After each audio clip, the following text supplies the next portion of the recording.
संगति ही रंगत को लेके आती है।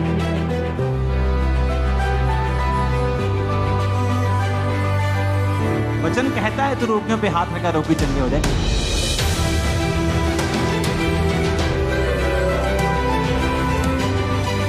किनको कहता है? जो विश्वासी। अगर आप एक जीवित चर्च का हिस्सा है तो आपने इतने महीने इतने साल वचन सुन लिया, अपने पाप के बारे में आपको मालूम, आप उससे दूर होंगे, आप प्रार्थना करने वाले हो। इसलिए मैं आपसे कह रहा हूं, आप रोगियों पे हाथ रखेंगे चंगे हो जाए, क्योंकि आप ऐसी संगति में हैं।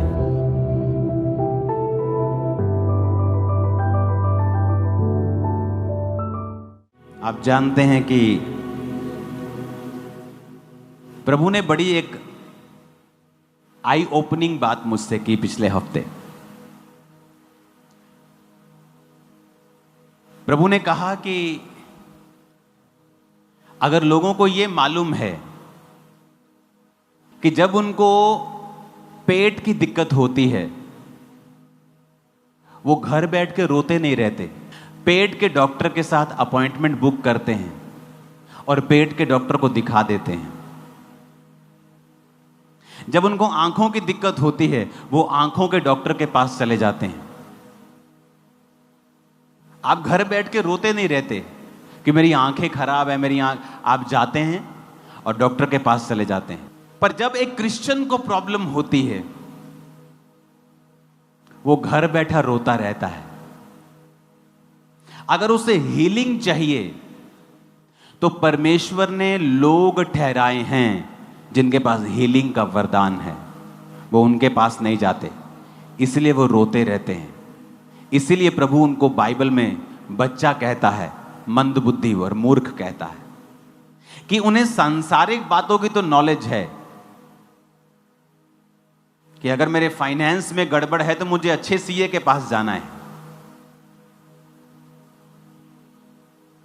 अगर मेरे मकान में कोई दिक्कत है तो मुझे मिस्त्री के पास जाना है, मेरे साउंड में कुछ दिक्कत है तो मैं अच्छी टीम बुलाऊंगा दिल्ली से साउंड की, मुझे चेक करे। पर जब आपको कोई दिक्कत होती है तो आप ये भूल जाते हैं कि परमेश्वर ने लोग ठहराए हैं जिनके पास आपको जाना होगा। अगर परमेश्वर ने डायरेक्ट अपनी आत्मा के द्वारा कार्य करना होता तो वो कभी ना कहता कि मैंने चर्च में pastors, evangelist, profits, apostles, teachers ठहराए हैं। वो ये कहता कि मैंने अपना आत्मा ठहराया है जो तुम्हारी जिंदगी में काम करेगा। लेकिन वचन क्या कहता है? उसने कहा मैंने चर्च में इन लोगों को ठहराया है कि मसीह की देह उन्नति पाए। आप हील होंगे, आप उन्नति करेंगे। मैं आपको बता रहा हूं, healing is a spiritual thing. आपके कमर में दर्द है, आप बैठकर प्रार्थना नहीं कर सकते फुल कंसंट्रेशन के साथ, लेकिन जब वो दर्द हील हो जाता है आप फ्री हो जाते हैं फुल पोटेंशियल के साथ प्रार्थना करने के लिए। सो healing, deliverance is a spiritual thing. ये कोई शारीरिक चीज नहीं है जिसको लोग, जिसकी निंदा करने लगते हैं क्योंकि उनके पास वो वरदान नहीं है। हाथ ना आए थू कोड़ी। ऐसे पास्टर्स भी हैं जिनके पास हीलिंग का वरदान नहीं है। अपने प्रचार से उनकी चर्च में लाखों लोग हैं जो लोग ये बोलते हैं कि हमारे पास हीलिंग का वरदान नहीं, हम सच बोलते हैं इसलिए हमारे पास लोग थोड़े हैं। मैं आपको अकेले प्रचारक बता देता हूं जो इस इंडिया की दूसरी सबसे बड़ी चर्च है, वहां पे 3.5 लाख मेंबर हैं, सिर्फ प्रचार करता है पास्टर।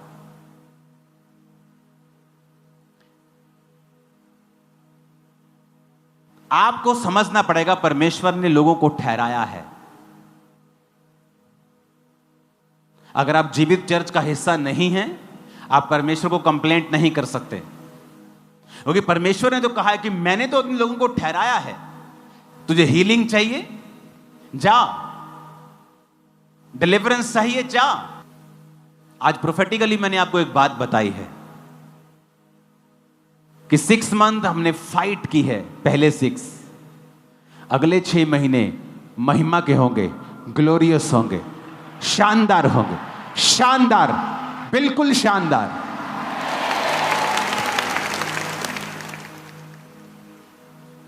लोगों को लगता है शायद फेसबुक से नाम पढ़ के प्रोफेसी करना प्रोफेसी है, वो प्रोफेसी नहीं है।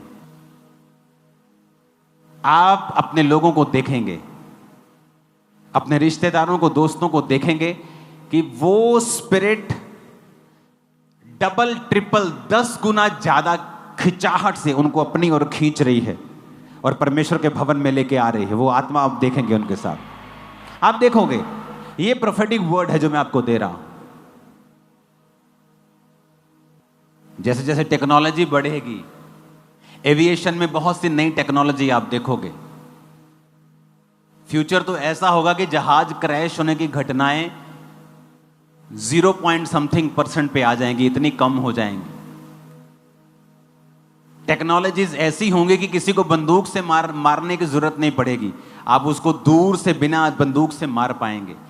और लोगों का डिप्रेशन हाईएस्ट लेवल पे होगा। छोटे छोटे बच्चे भी डिप्रेशन का शिकार होंगे फ्यूचर में। और इसीलिए परमेश्वर की ओर लोग ज्यादा होंगे, विरोध भी ज्यादा होगा, अंधेरा भी ज्यादा होगा और उजाला भी ज्यादा होगा।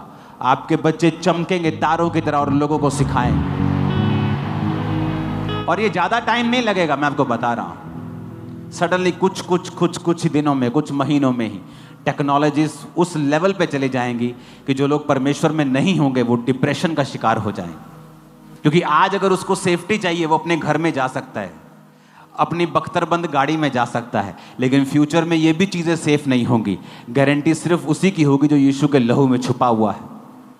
तो लोग ज्यादा जरूरत समझेंगे परमेश्वर में आने की। जिस तरह कोविड के बाद हुआ, लोगों को ज्यादा महसूस हुआ कि हमें परमेश्वर के करीब रहना है।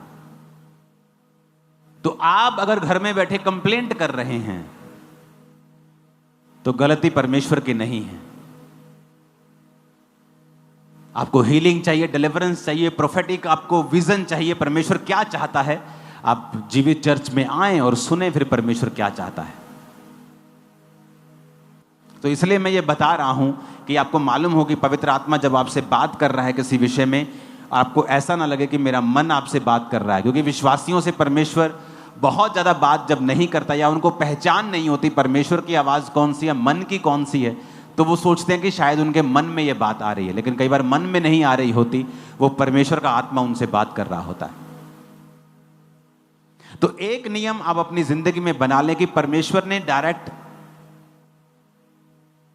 वो कुछ नहीं करता। बाइबल कहती वो अपने लोगों का इस्तेमाल करता है। तो अगर आपको हीलिंग चाहिए, स्पिरिचुअल लोगों के साथ संगति करें, उस चर्च का हिस्सा बने जहां हीलिंग पावर अवेलेबल है। मैं हील हुआ कि नहीं हुआ यह बात अलग है, लेकिन अगर एक कैंसर वाला हील हो रहा है, एक HIV वाला हो रहा है, तो सब हो सकते हैं, क्योंकि वो ग्रेस उस चर्च के ऊपर अवेलेबल है। एक के बेबी हो रहा है, 2 को हो रहे, 3 को हो रहे, इसका मतलब ग्रेस अवेलेबल है। ऐसा कैसे हो सकता है कि आप ले हैंड करवाएं, आपको हल्का महसूस हो, आप सब कुछ उठा रहे हैं, आप अगले दिन 2 दिन बाद वापस जा रहे हैं, आप प्रेग्नेंट हैं?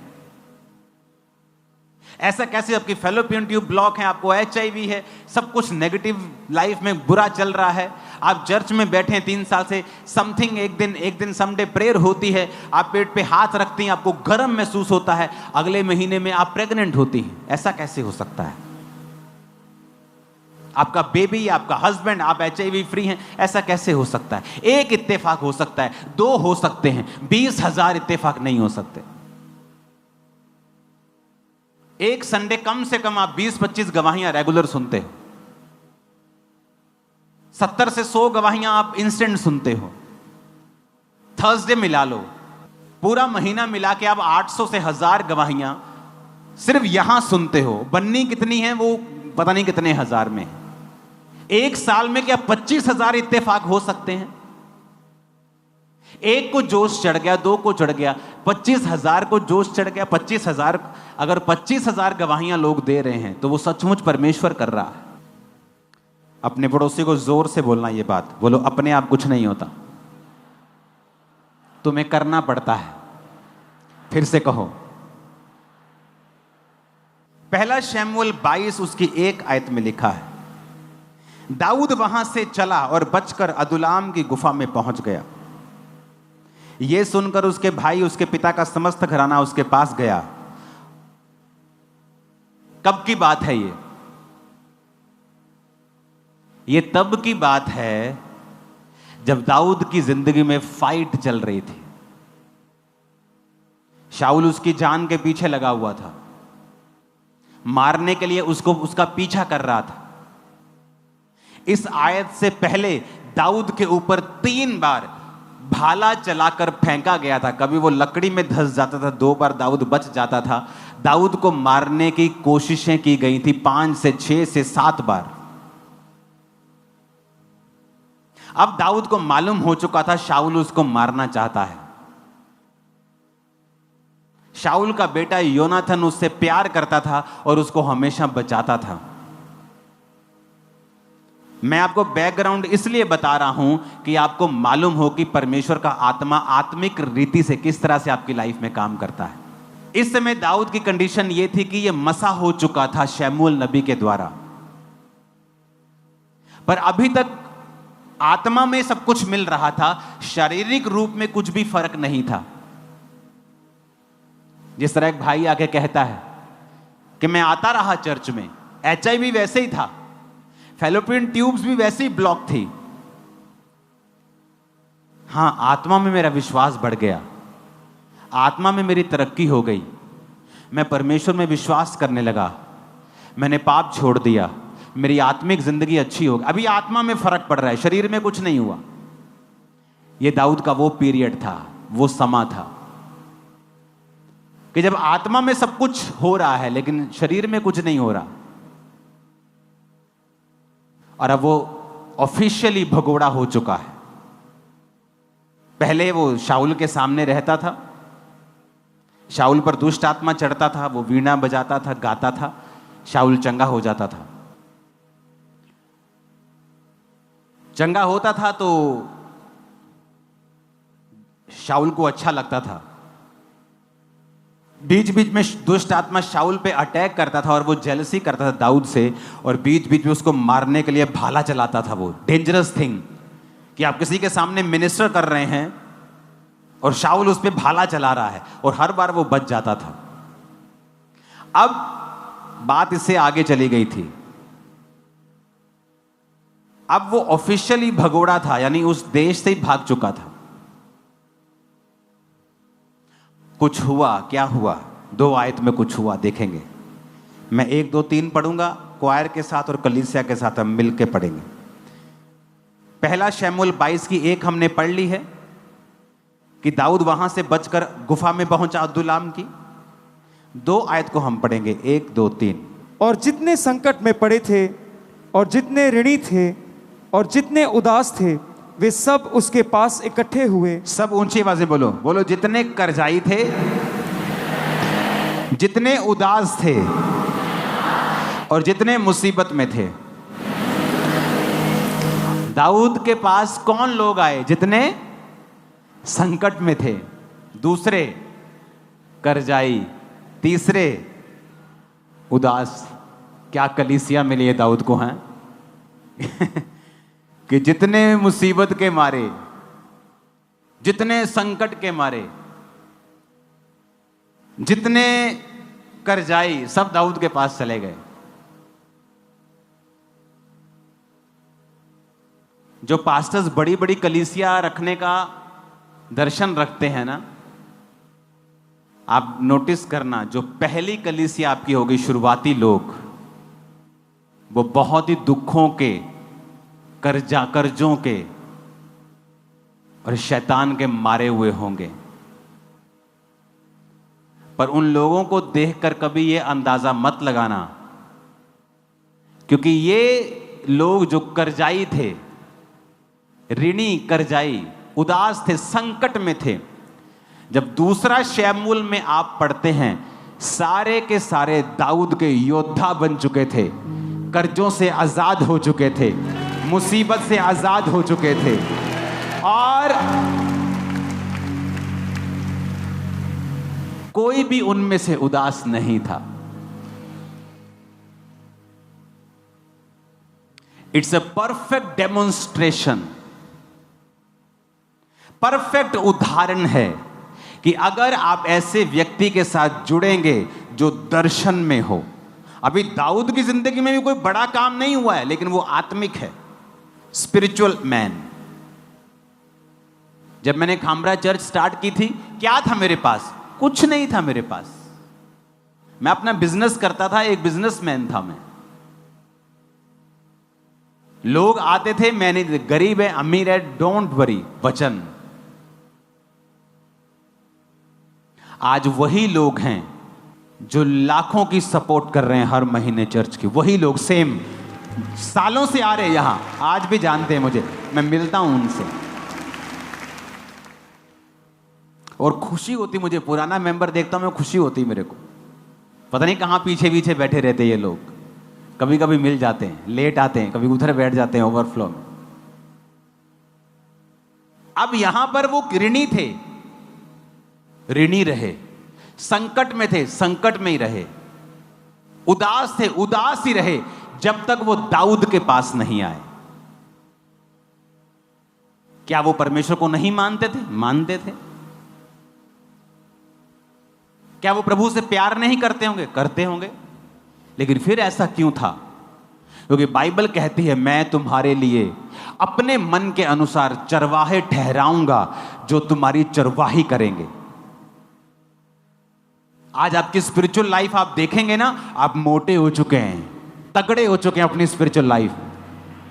शरीर में हम सब वेट लूज कर रहे हैं, लेकिन आत्मा में हम वेट लूज नहीं कर रहे हैं। ये लोग करजाई के करजाई रहे, संकट में थे, संकट में ही रहे, जब तक ये दाऊद के पास नहीं आए। आप क्यों विश्वासी हैं? जब तक आप एक जीवित चर्च का हिस्सा नहीं हैं, मैं आपको बताता हूं, आपकी मुसीबतें खत्म नहीं होंगी। क्योंकि परमेश्वर ने आपको एक दर्शन का हिस्सा बनाना है। दाऊद के ऊपर एक दर्शन था कि मेरे मन के अनुसार जो राजा होना चाहिए वो दाऊद है। दाऊद को एक टीम चाहिए जो दाऊद के आगे आगे काम करे। मैं दाऊद से बात करूंगा, दर्शन दाऊद को दूंगा, दाऊद मेरे लिए काम करेगा, ये टीम दाऊद के लिए काम करेगी। जब तक वो टीम दाऊद के लिए काम नहीं करेगी, मैं इनको संकटों से आजाद नहीं करूंगा। मैं आपको सैकड़ों लोग बता सकता हूं जो एक समय सेवा में थे और भाग गए, आज मुसीबतों में हैं, और मुसीबतें छोटी नहीं है उनकी लाइफ में, और उन्हें लगता है ले हैंड से या एक मैसेज से या सॉरी मांगने से हमारी मुसीबतें खत्म हो जाएंगी। नहीं होंगी। क्योंकि परमेश्वर ने एक दर्शन दिया है, दाऊद को एक दर्शन दिया था कि दाऊद, मैं तुझे राजा बनाऊंगा क्योंकि तू मेरे मन के अनुसार चलने वाला है, तू मेरी प्रजा को आगे लेके जाएगा। ये मेरा दर्शन है।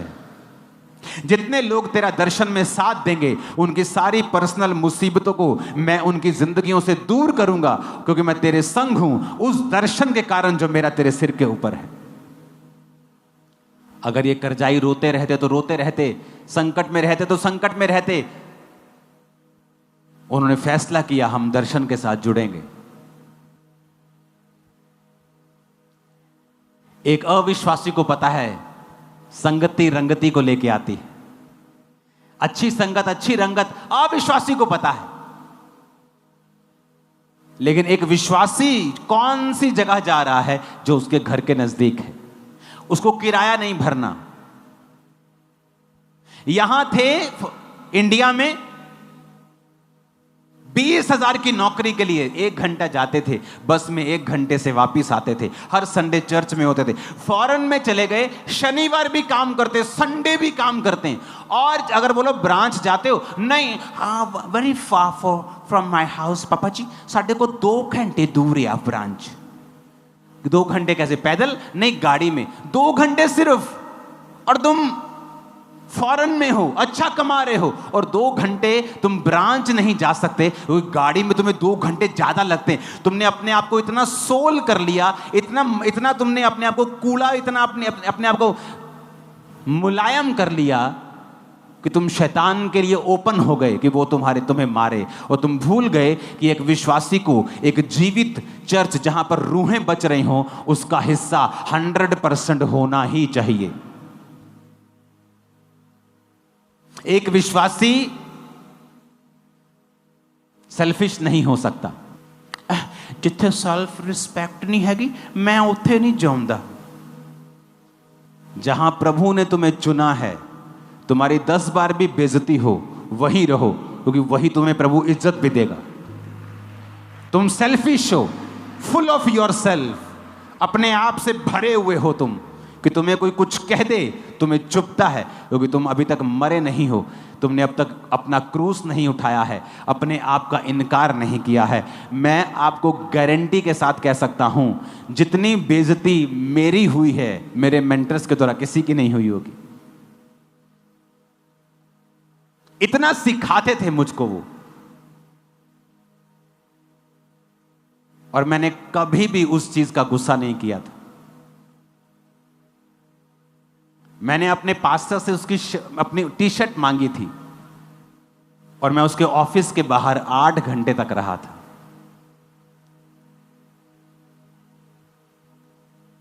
टी शर्ट लेके ही निकला, मैं भी ढीठ था, मैंने कहा जाना ही नहीं, आज लेके ही जानी टी शर्ट। जब तुम अपने आप में मरे ही नहीं हो, तुम्हें किसी वॉलंटियर ने कुछ कह दिया, तुम अपने आप से इतने भरे हुए हो, तुम प्रभु का स्पर्श नहीं ले सकते।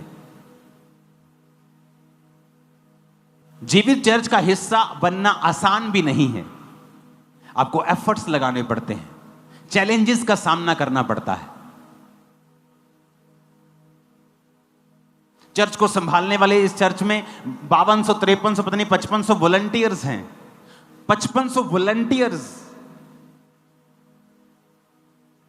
सब ब्रांचेस मिला के। आपको क्या लगता है, अगर उनमें से 1% भी किसी का दिमाग खराब हो तो कम से कम 50 होंगे जिनका दिमाग खराब होगा। तो अगर आप किसी के दिमाग खराब करवाने पर दिमाग खराब कर सकते हैं, तो आपको अपना दिमाग ठीक करने की जरूरत पड़ेगी। क्योंकि हजारों में कुछ तो लोग होंगे जो आज सताए हुए होंगे, मूड खराब वाले होंगे।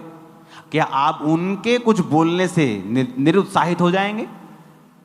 क्या आपको नहीं पता आप जीवित चर्च का हिस्सा हैं? क्या आपको नहीं पता परमेश्वर ने आपको भेजा है? क्या आपको नहीं पता एक दर्शन के तहत आप यहां पर हैं और आपकी लाइफ आज से कभी सेम नहीं? ये प्रोफेटिक वर्ड है, कुछ करो या ना करो, आज मैं कह रहा हूं आपकी लाइफ कभी सेम नहीं। आज के बाद एक नेक्स्ट लेवल के ऊपर आप जा रहे हो। आमीन। मेरे को खड़कने वाला चाहिए छत के ऊपर। हालेलुया। पढ़ो इन लोगों को, पहले शमूएल में पढ़ो इन करजाइयों को, इन करजाइयों को, इन ऋणियों को, इन दुखियों को, इन मुसीबत में पड़े हुए लोगों को पढ़ो। लेकिन मैं आपको बताता हूं, फिर दूसरा शमूएल भी पढ़ना। दूसरा शमूएल 23 उसकी 8 आयत से पढ़ना, जहां लिखा है दाऊद के शूरवीरों के नाम ये हैं, तहकमोनी, यशोब, यशबेत, उसके बाद अहोदी दादे का पुत्र एलियाजर। आपको दाऊद के वीर मिलेंगे। कौन थे ये? वही ऋणी, वही संकट, वही मुसीबत, वही दुखी लोगों की एक छोटी सी कलीसिया, जिसने दाऊद पर विश्वास किया कि इस परमेश्वर ने इसको खड़ा किया और हम प्रभु के काम करेंगे इसके साथ मिलके, और परमेश्वर ने उन्हीं को योद्धा बना दिया। कुछ ही समय की बात है, आप एक बड़े योद्धा के रूप में जाने जाएंगे, आप एक बड़े बिजनेसमैन के रूप में जाने जाएंगे, एक बड़े पास्टर्स के रूप में भी जाने जाएंगे। आमीन। मेरे को खड़कने वाला चाहिए। इस कलीसिया में सिर्फ विश्वासी नहीं आते, पास्टर्स, प्रॉफिट्स, अपोस्टल्स सब आपके बीच में बैठे हैं। बड़े काम करोगे आप, बड़े काम करोगे आप। फाइनेंस की समस्याएं आपको नहीं होंगी यीशु मसीह के नाम में। हालेलुया।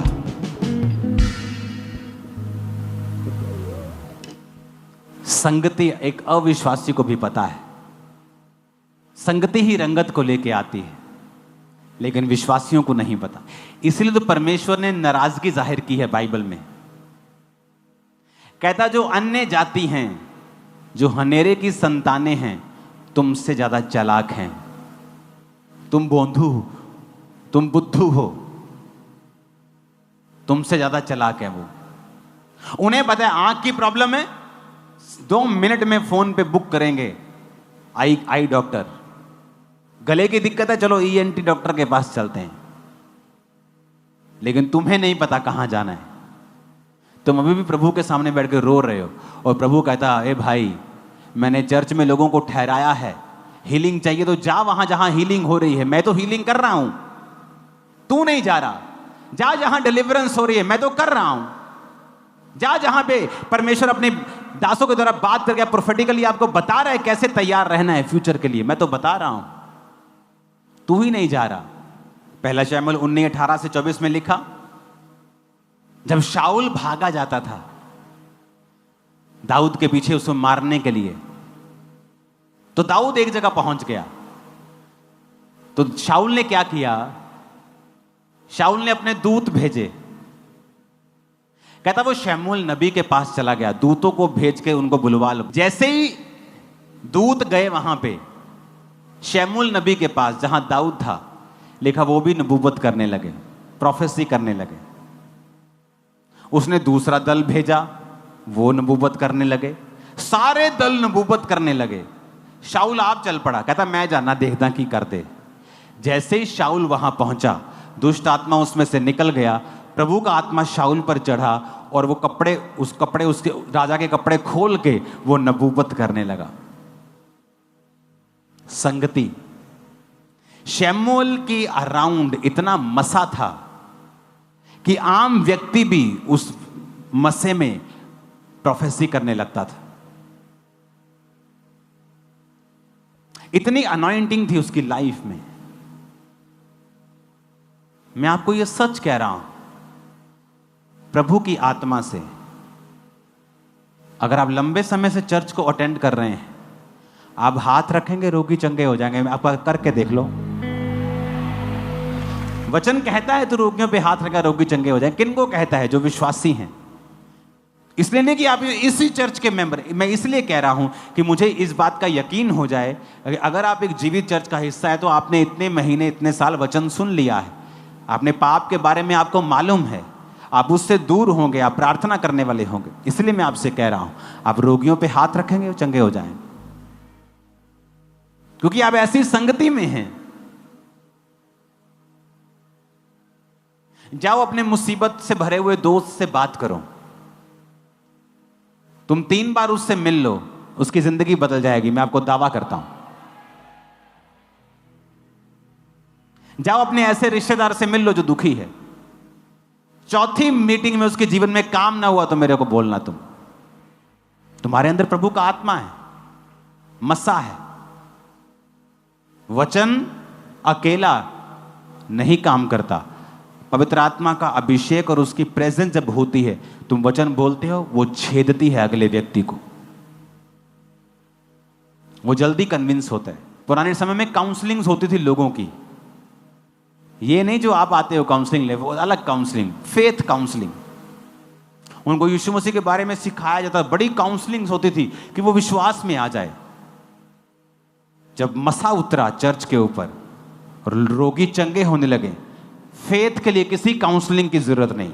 यहां बैठे बच्चे को भी पता है यीशु मसीह जीवित परमेश्वर है। गवाहियां बताती हैं वो जीवित परमेश्वर है। शाऊल ने सोचा होगा, अच्छा लगता है स्पिरिचुअल आदमियों को भेज दिया है, और दूसरे बंदे पे कड़क दे जरा। वो कड़क आदमी भेजे, प्रोफेसी करने लगे। तीसरे भेजे, प्रोफेसी करने लगे। शाऊल खुद गया, प्रोफेसी करने लगा।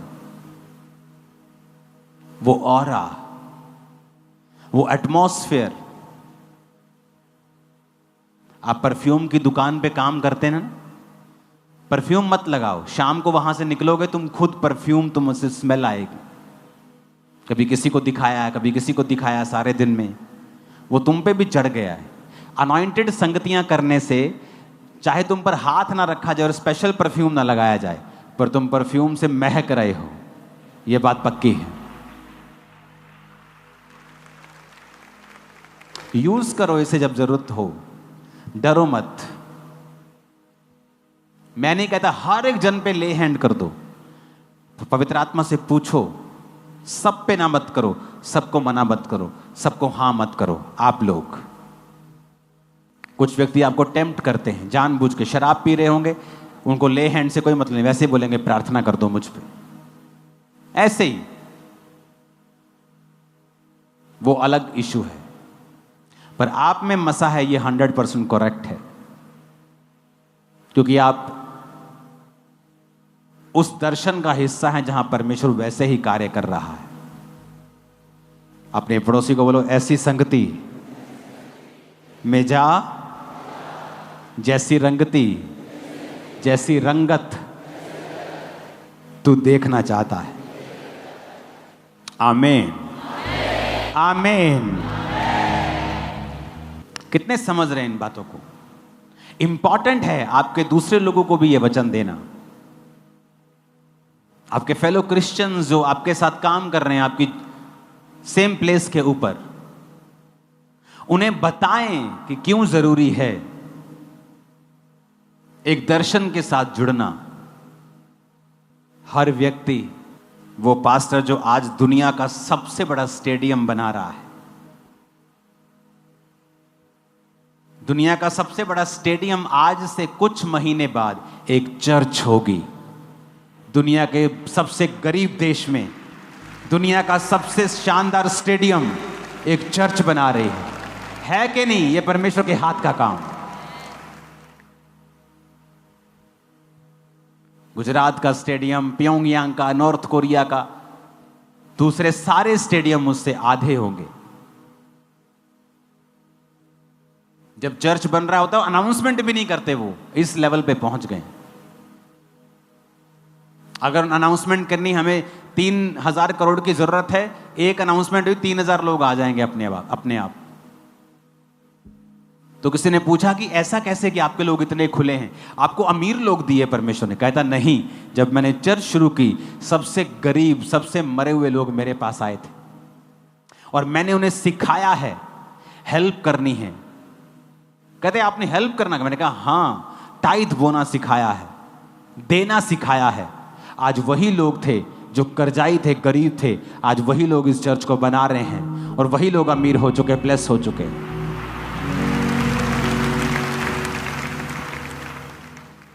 आपके पास थोड़ा आता है, आप सोचते नहीं ज्यादा आएगा तो मैं बोऊंगा, नहीं मेरा तो साउंड का खर्चा है 10,000, 15,000 तो ऑफरिंग है, मैं टाइथ नहीं बो सकता चर्च का। इसीलिए आप हमेशा फाइनेंशियल स्ट्रगल करते हैं।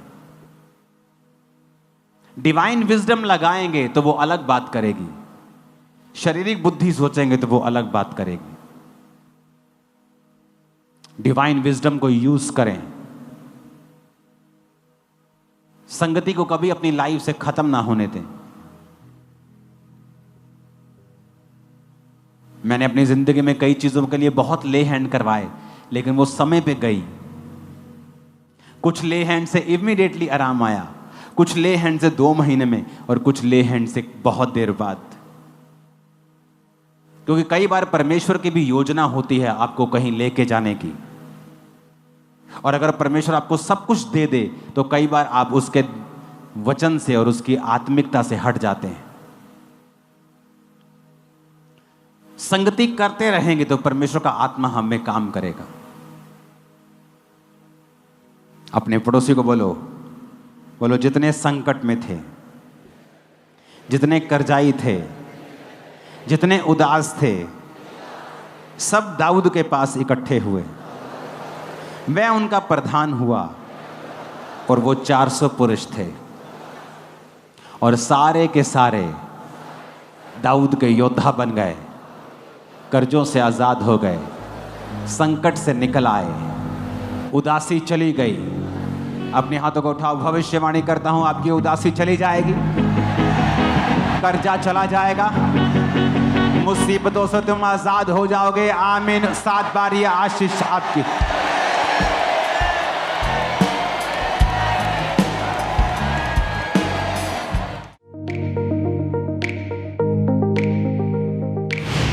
परमेश्वर के दास के द्वारा दिए गए जीवित वचनों और गहरे आत्मिक भेदों को जानने के लिए आप हमारे YouTube चैनल को अभी सब्सक्राइब करें और बेल आइकन को दबाना ना भूलें, ताकि हर एक नई अपडेट और अनाउंसमेंट सबसे पहले आप तक पहुंच सके।